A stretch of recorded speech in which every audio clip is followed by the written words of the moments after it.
The story began on a morning that was anything but ordinary. At an animal park next to a seaside amusement park, big cat trainer Yonghwan was at work. He dealt with tigers and lions every day, and in some ways he found them easier to handle than people. Suah was Yonghwan's daughter. Suah loved dancing, and she had a big sign on her bedroom door that said, "No Dad Allowed." They also had a cat named Aeyong, who witnessed their daily bickering. That night, an emergency news report broke in on TV. An unknown zombie virus was spreading across the globe. Footage of infected people biting and running wild filled the screen, and the city quickly descended into panic. Just then, Suah spotted the neighboring couple arguing outside. She watched their strange and awkward movements. Suah thought they were making up by dancing, but the very next second, the unthinkable happened.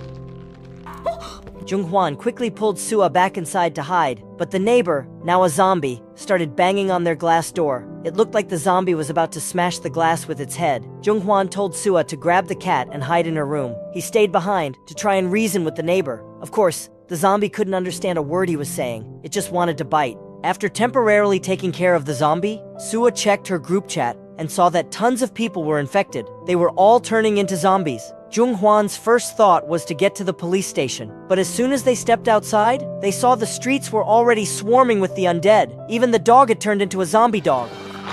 He pulled out his phone to call 911, but the line was dead. The call wouldn't go through. The only place he and Suah could run to was his mother's home in the countryside, a small seaside village called Yunbong-ri. It was far from the city and hadn't been hit by the zombies yet, but how could they get through the horde? Yonghwan had a flash of inspiration. They would disguise themselves as zombies. Luckily, both father and daughter were excellent dancers. Their performance was surprisingly convincing. As the nearby zombies stared in confusion, their brilliant acting worked. They shuffled safely right through the crowd. By the time the slow-witted zombies caught on, they all started swarming toward them. An elderly zombie even tackled Suah. Yonghwan rushed over to stop it. The zombie latched onto his arm and bit down hard. Luckily, the zombie's dentures didn't break his skin. Yonghwan hid Suah in a safe corner. He went alone across the street to get the car. The plan seemed to be working perfectly. They quickly sped off and escaped the area. But while Yonghwan was relieved, Suah suddenly went silent. Filled with dread, Yonghwan ripped up Suah's sleeve. He saw that the skin on her arm was pale and gray, and on it were several bite marks. It turned out, while Suah was hiding in the corner, a little kid zombie had ambushed her. The zombie virus spread fast, right in front of his eyes. Suah slowly turned into a flesh-eating zombie. Yonghwan was overwhelmed with complicated feelings. He had no idea what to do. As Suah lunged at him, all he could do was wrap the hood around her head. Then he used the seatbelt to tie her down. The harsh reality pushed Yonghwan into total despair. They finally reached his mother, Bamsun's house in the countryside. They had just barely secured Suah when they heard the government's new policy on the news. To stop the spread of the infection, the government had sent in special forces. All infected people were to be eliminated on sight. Terrified the army would shoot Suah.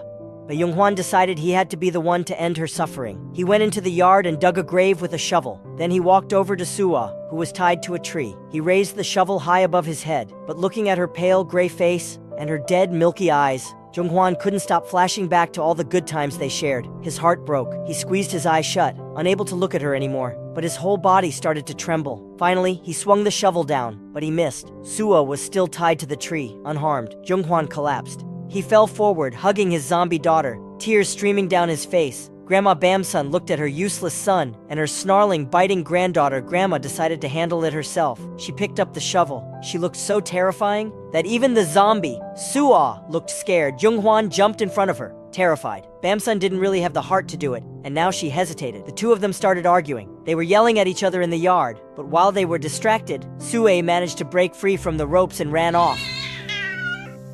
They frantically searched the roads. The road ended at the town pier, but there was still no sign of Suah. Then, Yonghwan suddenly remembered a place. It was an old fishing shed his mother, Bamsun, had built by the water. He opened the metal door, and sure enough, Suah was inside. She was standing in a corner playing with an old fishing net, but Bamsun saw this and still couldn't believe it. After all, the news said zombies were just dead people. How could dead people still have memories? Yonghwan wouldn't give up. He wanted to run one more test. He took out his phone and played a song they both knew well. As the music started, zombie Suah actually started to dance. Her moves were still stiff, but these little reactions convinced Yonghwan that his daughter's memories were still hiding somewhere inside that zombie shell. He thought, I can train tigers. Why can't I train my zombie daughter? So he decided to keep his zombie daughter. That night, Jung-hwan looked up news about the infection. He found out the virus was called the Gra virus. The theory was, if an infected person could regain their memories, the virus would get weaker. So his job was to make Suah remember more of her past. But before his plan could even begin, an uninvited guest showed up. It was Jung-hwan's childhood friend, Dong-bae. He had just heard about the zombie outbreak in Seoul. He wanted to check on Bam-sun. Through the frosted glass,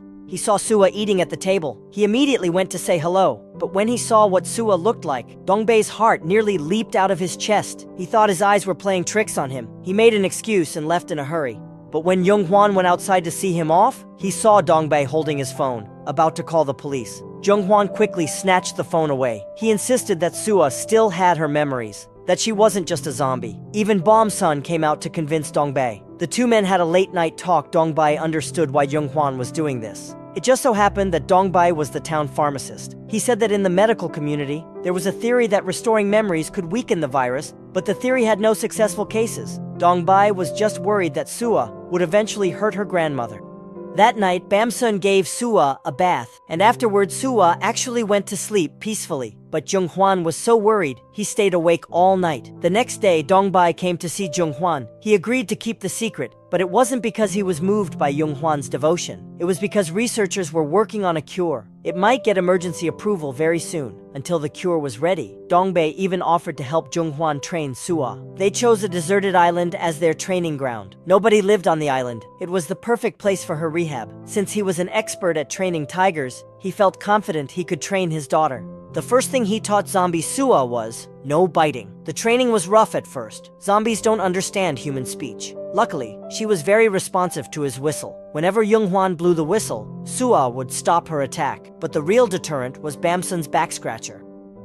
Besides the anti-biting training, they also did social training and physical exercise. Jung-hwan took photos of Suah's progress. He taped them into a notebook to track her recovery. However, the government had a zero-tolerance policy for zombies. They didn't just send in the army to wipe them out, they also set up a hotline to report the infected. If your tip was legit, you got a reward of 100 million won. The army cleaned them out completely. The number of infected dropped every day. This was great news for humanity. But for Jung-hwan, it was a huge problem. If someone greedy for the reward found Suah, it would be a death sentence. Thankfully, summer passed into fall, and Suah still hadn't been discovered. She was also working really hard in her training. She didn't just stop the urge to bite, she even learned how to wave hello with Jung-hwan's help. She was learning to talk again, just like a baby. Bam-sun worried Suah was getting stir-crazy. She wanted to find a way for her to go outside, so she looked up beauty tutorials on how to cover up her dead-looking skin.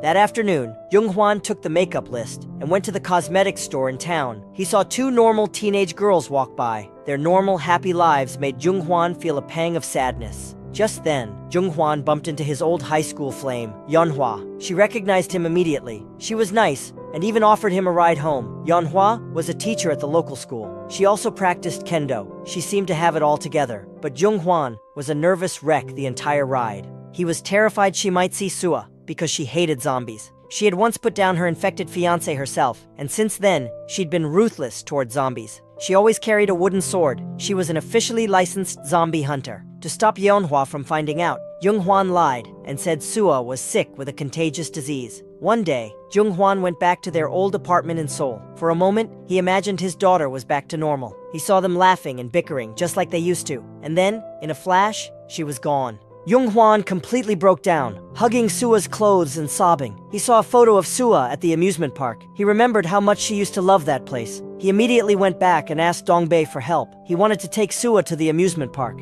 But when they went to get Suah, they found Yeonhwa had already shown up at the house, unannounced. Jung-hwan quickly pulled Bam-sun outside to ask what was going on. He was relieved when he heard Suah was just sleeping, but just then, Suah suddenly walked out of her room. Jung-hwan immediately shoved her back inside. He blew a sharp whistle. Suah instantly became quiet. Then, Jung-hwan basically pushed Yeonhwa all the way out the door to stop Yeonhwa from ever coming back. Jung-hwan actually cut off all contact with her.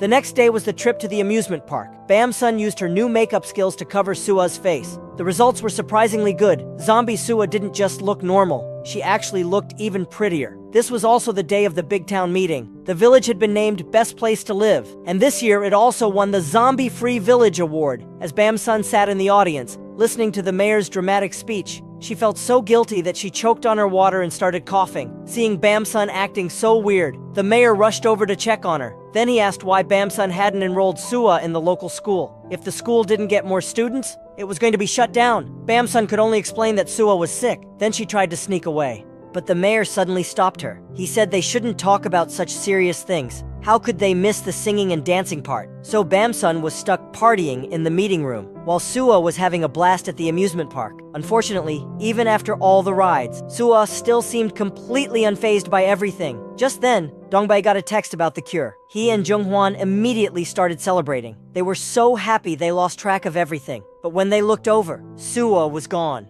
Even scarier, Yeonhwa had noticed Bamsun acting strangely at the meeting. She grabbed her wooden sword and went straight to the house inside. She found the photos of Sua's zombie training. Meanwhile, Junghwan was frantically searching for Sua. He finally found her walking through the crowd, holding some food. The food vendor was chasing her and demanded payment from Junghwan. And right at that moment, Sua, who couldn't even say, "Dad," spoke her first words since becoming a zombie. She said, "I want juice." Junghwan immediately tried to share the good news with the vendor. The vendor was totally confused. Because juice came with the meal, it was a standard combo.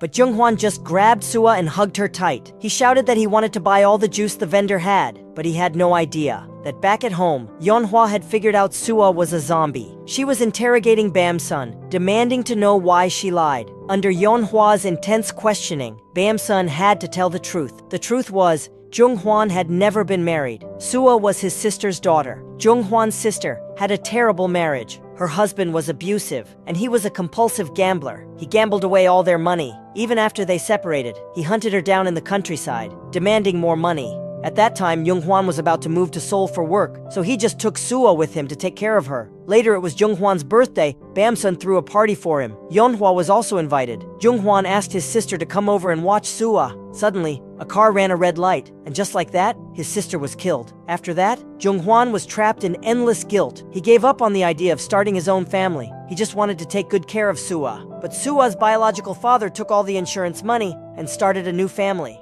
Yeonhwa had no idea about Junghwan and Sua's hidden past, but she didn't believe the zombie Sua was the real Sua anymore. So when Junghwan returned with Sua, Yeonhwa was still ready to kill her. Junghwan jumped in between and took several hard hits from the wooden sword. Luckily, the dependable Bamsun stepped in. She had gotten drunk at the town meeting with the mayor, and in a daze she promised him Sua would attend school the next day. This was the only way to save the school from being closed. It also gave her a bargaining chip to use against Yeonhwa. If Sua could act like a normal kid at school, Yeonhwa would spare her life. On the first day of school, Junghwan followed her right onto campus. He even packed Sua a lunch and gave it to Yeonhwa, the teacher.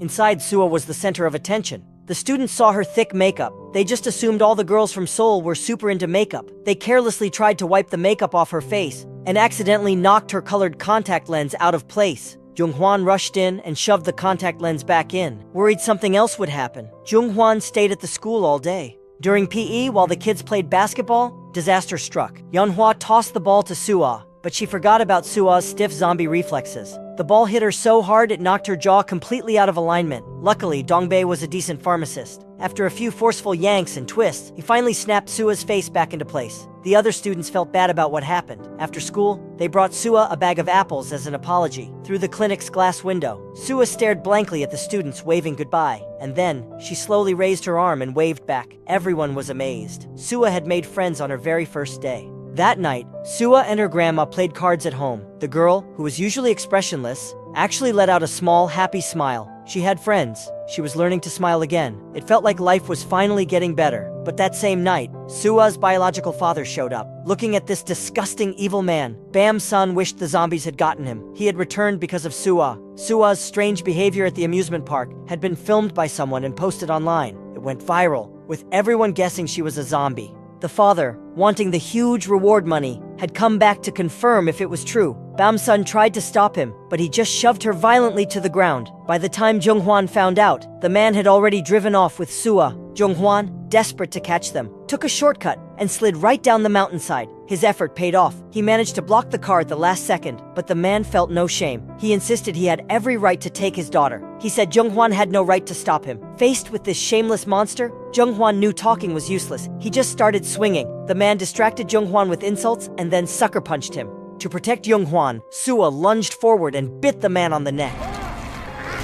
Jung-hwan immediately pulled Sua off. He yelled that she wasn't supposed to bite, but as he was scolding her, the man he bit began to turn. Jung-hwan pushed Sua behind him. He grabbed a nearby club and swung it hard at the lunging zombie. After taking care of the zombie, Jung-hwan immediately sent Sua back to Bam-sun. Then he found Dong-bai. He said the military would find him and Sua eventually, and when they did, everyone he knew would be investigated. So he decided to run away with Sua right now. Bam-sun understood. That night, she packed her bags. She was going with Jung-hwan and Sua. Even the cat wanted to come along. The next day, Jung-hwan had Bam-sun give a letter to Yeonhwa, but the letter was just a distraction. While Bam-sun was meeting with Yeonhwa, Jung-hwan had already taken Sua and left the village. He was heading for that deserted island in the sea, but the army moved faster than he expected. He wasn't gone for long before soldiers surrounded Bam-sun's house. When Bam-sun got back, her home had been completely torn apart. At that moment, Jung-hwan was still at the fishing shed, preparing his boat. He never expected that just as he was ready, soldiers surrounded him from both land and sea. Jung-hwan's heart sank. He locked the doors and windows. He got Sua settled. Then he went to bargain with the army commander. He said if they promised not to kill Sua, he would take the blame for everything. The army was cold and ruthless. They began to breach the shed. Jung-hwan was out of options. He refused to abandon Sua. So, in this final moment, he taught Sua to bite someone for the first and last time. He told Sua to bite him. That way, they could be together forever. Sua stared into his eyes. She hesitated, and then she bit him. Just then, the soldiers burst through the door. As they aimed their guns at Sua, the newly infected Jung-hwan violently shoved her aside. He used his own body to block the bullets. Jung-hwan slowly collapsed in front of Sua. Seeing this, Sua showed a rare, powerful emotion, grief. She started screaming, "Dad! Dad!" The army commander saw this. He immediately ordered his men to stop firing. 3 months passed. Sua woke up, completely cured and back to normal. Her first words were, "Where's my dad?" Thankfully, Jung-hwan was not dead. He was just in a deep coma. Scientists found a rare zombie virus antibody in his blood. They used it to create a vaccine, which is what saved Sua. It turned out that during all those months of training, Sua had bitten him many times. It was those little bites that had secretly built up his immunity. Bam-sun gave Sua the notebook inside. She saw her father's handwritten notes. He wrote about her training, about her learning to blink again, and about her learning not to bite. Sua's tears wouldn't stop falling. Her father had accepted the worst possible outcome. He wrote, "Whether Sua can be cured or not, she will always be my daughter." In the end, Sua got on stage for a dance competition. She gave an amazing performance and won. Bam-sun made sure to play a video of the dance for Jung-hwan, still in his coma. As the music swelled, one of his fingers twitched ever so slightly.